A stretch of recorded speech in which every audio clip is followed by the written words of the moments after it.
Hello everyone, welcome back to the Bookcase of Doom. Today is March 1st and I'm filming my last book haul of winter of 2024. I've got three categories of books here. Used books that I bought, new books that I bought or acquired through gifts or something like that, and ebooks, because now I unfortunately have a Kindle. Let's start with the ebooks. So here's my little Kindle Paperwhite that I am counting as a book in this book haul.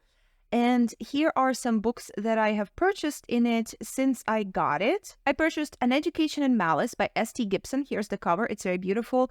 I really loved A Dowry of Blood by S.T. Gibson, so now I'm trying to read everything they write, unless it sounds absolutely not interesting to me. But nothing like that has surfaced so far, so yes. Then we've got Mastodon by Steve Stredd and Churn the Soil by Steve Stredd. These two books were recommended by a friend of mine on Instagram who likes this author. These are all splatterpunk, and it's not exactly a genre that I enjoy or even can say that I've read at all, because I don't like slashers. The only slasher book that I've read, God, look at my jowls. I look at my grandmother. It's awful. I don't like that. The only slasher book that I read was, what was it called? I can't even remember because I didn't like it at all. I can't remember the author's name. I can't remember the name of the book. It was about this girl who lives in a little town and she's obsessed with slashers, and then things start happening in her town and she thinks that a slasher is about to happen. That was the book that I read, and there's a sequel coming out this year, I think. I did not enjoy it at all, so I never thought I was going to read any slasher ever again.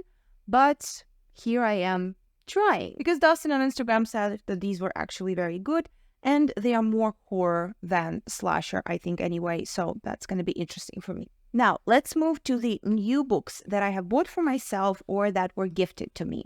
First, we've got Lady Tan's Circle of Women by Lisa C. I love Lisa C. I only read one book by her, but I absolutely fell in love with the amount of research she does and the way she writes. I am sure that I have said these exact words before in a video, and it was probably in some vlog that I mentioned that I bought this book when I did, because I checked my book hauls. I didn't talk about this. I'm not sure what this is about. I just know that this is Lisa C's last book, and I wanted one of her new releases ever since I found out about her as a writer, and this is the only one that I've been able to get. Also, it's this extra big paperback, which is my favorite format, and I love it. Cannot wait to read that. Then I've got The Maid by Nita Prose. I'm almost done with it and I love it. So I'm pretty sure I'm going to give this book 5 stars. It's about a young girl who is a maid at this very fancy hotel, and she accidentally gets embroiled in all of these weird things that happen there when she discovers a guest dead in his suite. And then we've got How to Be a Tudor by Ruth Goodman. I love Ruth Goodman. She is delightful. I read her How to Be a Victorian and I wanted to read all the other books in the series. She's a historian from England who does all of these interactive historical research things where, for example, she lived for a year in a Victorian village doing everything the way Victorian working class people would have done. And it's incredible. It's the best approach to history, I think. So I'm very, very excited for this one. Then I've got Girl, Woman, Other by Bernardine Evaristo. I wanted to read this for such a long time and I haven't been able to buy it. It just was not in the bookshops. And I wanted a physical copy, but now I do have it. Here it is. I'm not gonna stop too long on these books, not to stretch this out. And then we've got 2 books that I got from my stepfather for Christmas. We've got Emma by Jane Austen. I read Emma. I love it, but I didn't have a physical copy and I really want to reread it again. So he just asked me, what kind of books do you want? And I told him, and there's one of them. And the next book is, he got me himself, which was very sweet and I loved it. And it is Taschen, Leonardo da Vinci, full works and writings about his works. I have a very big, this kind of like gift edition. It's huge and very heavy of all of Leonardo's works. And this could go on my desk and I could just read a page or two between students, look at the paintings and just feel inspired, because everybody loves Leonardo da Vinci, right? I love Leonardo da Vinci. And as a little artist that still struggles with their art, it is very interesting to me. So this is a book I have. And now here we have the used books from various places in my beautiful city where you can get those. The first one we have here is Los Mejores Autores Españoles. It's just short stories in I almost said Espanol. In Spanish. I bought it because I'm learning Spanish and I just want to have some reading material so that it would be that I have something to translate, something to learn new words from. So this is a book I got. It's very old and floppy. Then we've got The Carpet People by Terry Pratchett. If I'm not mistaken, this is his first published novel. And I remember I read the story years ago online somewhere and took their copy of The Carpet People to an event for him to sign. And Terry Pratchett said, that's not my best work. Like, I wouldn't recommend you read it. It's not very similar to the rest of my stuff if you like Discworld. And this person said to him, yes, but I still want to read it to see how your craft has grown and to, follow the universe. And Terry said, oh yeah, well, then that's great. That's a good approach. Go ahead. And also my boyfriend really likes this book and I wanted to read it for a long time. I love Terry Pratchett and I miss him in the world. That's just we need Terry Pratchett back. So yes, The Carpet People. Then I got The Iron Man by Ted Hughes. It's very tiny. It's a children's book. Ted Hughes was a poet and Sylvia Plath's husband. You might know him better as that. This also has a sequel called The Iron Woman that I saw online somewhere and I didn't buy at the time because I thought, no, I should buy the first one first. No, always buy the sequel. If it's cheap somewhere secondhand, buy it. You're going to be able to buy the first one. And I didn't get The Iron Woman and now I'm sad. I really want to read this because I read that Ted Hughes really shined. Yes, his poetry is good, but he really shined through his children's books. And I want to find out more about his craft because I read a new edition of Ariel recently, the one that had a foreword by their daughter. And she talked a lot about how her father was a good man and the fact that he is mostly known as Sylvia Plath's husband who was horrible to her. But this is literally their daughter. And she says, he was a good dad and he was a good husband and they were both pretty fucked up and things were hard between them. And I just think that, yes, it's really unfair that so many people are blaming Ted Hughes for what happened to Sylvia Plath because as a person with mental illness myself, I understand how easy it can be to blame others, but also how important it is to take accountability for our own actions and to understand that living with someone who has a mental illness can be challenging. I'm talking about myself. Like, I have a mental illness and I know that I'm a nightmare to live with. So I'm not like just, spouting bullshit here. So yes, we've got this book. Then I've got The Cemetery Boys by, Aidan Thomas. This, I think, is a gay coming-of-age story about magic in the cemetery. I think that just sounds amazing. Also, I love this cover. And this guy right here, you cannot convince me that is not Ronan Lynch. Like, I know that it's a completely different book, but just makes me think of him. And then we've got The Year of Magical Thinking by Joan Didion. God, I hate this cover, but I wanted this book for a very long time. I like Joan Didion. I love her essays. I think I'm going to read this in tandem with My Year of Rest and Relaxation just because the names are so similar and I like similarity and silliness in my life. So maybe I'll make that a vlog. Then we've got Rant by Chuck Palahniuk. It's about a serial killer. That's all I know about it. It's also kind of a pocketbook format, but it's cute. And this font, oh no, the font is pretty small. For some reason, I thought it wasn't that small.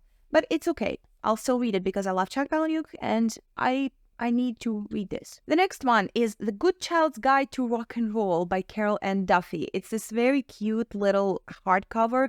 It's children's poetry. I bought it because I'm studying poetry. I say that as if I go to school. I'm studying about poetry on my own because I like poetry and I like to write poetry, but I don't know a lot about it.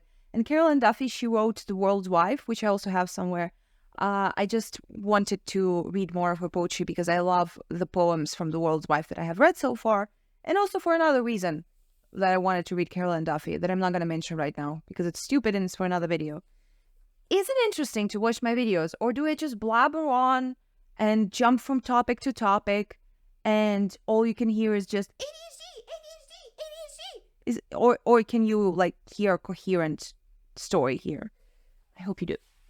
Anyway, now we've got Weird Things Customers Say in Bookshops by Jan Campbell. I think there's also a second and maybe even a third part to this. I already started it. It's hilarious. It's literally just silly and weird things that customers have said in bookshops. I worked in a bookshop as well, and the things I heard, there was this one guy, I love this story. He came in once and he said, "Can you recommend me a good book?" And I said, "Yes, of course. What do you like to read? What is your favorite genre?" "I don't know, just something good." And I'm standing there looking at him and I go, okay, well, what was the last book that you really enjoyed? Maybe we can go from there. Well, I don't know, just recommend me a good book. That went on for 20 minutes and he left without buying anything because I couldn't recommend him a good book. And by his estimation, I was a bad employee of the bookshop. And it was just, I still remember it. I'm still talking about it all these years later. So yes, weird things customers say in bookshops. Then I finally have Sapiens, A Brief History of Humankind by Yuval Noah Harari. I'm so excited to have this. I think it's going to take me about a year to read this, first of all, because it's got tiny font and it's very dense. It's going to have like 500 pages of information on the history of the world. And probably every second page is going to make me want to research something else. But I am excited to read it because I just want to. I don't know why I am not coherent today. Oh, wait, I know why. Because I've been off my meds. Sorry. Then we've got Never Will Wake by Marisha Pessel. I'm not sure about this cover, to be perfectly honest, because the background is just like a stock photo of some roses with a purple filter on top of it. It looks good if you don't look too closely at it. The cover that I like is this one, the one that came out with a hardcover, and I would love to own that one, but c'est la vie. Basically, this is about a group of friends that I think they die or get in an accident and they end up in this limbo place and only one of them can leave it. And they somehow need to figure out who. And they keep reliving the same day, but it's like a different amount of hours every time or something like that. That's like not sure exactly. But I read Night Film and I really, really enjoyed it. So I'm excited to give this a go. And then the last one I've got is Feminist Fight Club by Jessica Bennett. It also looks completely new and unread, but these were all used, and it's very exciting to me when I can get really nice quality used books. This is a survival manual for a sexist workplace. It's, what it sounds like. And I'm interested in that. I don't work in an office, and my workplace is okay. I teach students online, and I speak to managers every once in a while, and it's all fine. But I still think that it's important for everyone to read something like this when it comes out. I heard a lot of good things about this book, and I'm excited to read it. I'm excited to go into it. So these were all the books that I acquired this winter. This is my last book haul winter of 2024. Don't know if I'm going to be getting many more books in the next months because my room is so small and there's just no more space. But I do want bookshelves. They might appear here soon. And then I'm going to be able to start acquiring books again because I am insane. Thank you so much for watching. Please let me know if you've read any of these books or if you're planning to read them. If you want, we can buddy read them together because I love doing buddy reads. That could be fun for us. Let me know anything and everything in the comments down below. Follow my social media. You know all the things, right, that I'm going to say. Like and comment and subscribe, blah, blah, blah. Thank you so much for watching. I will see you soon again. Slava Ukraini.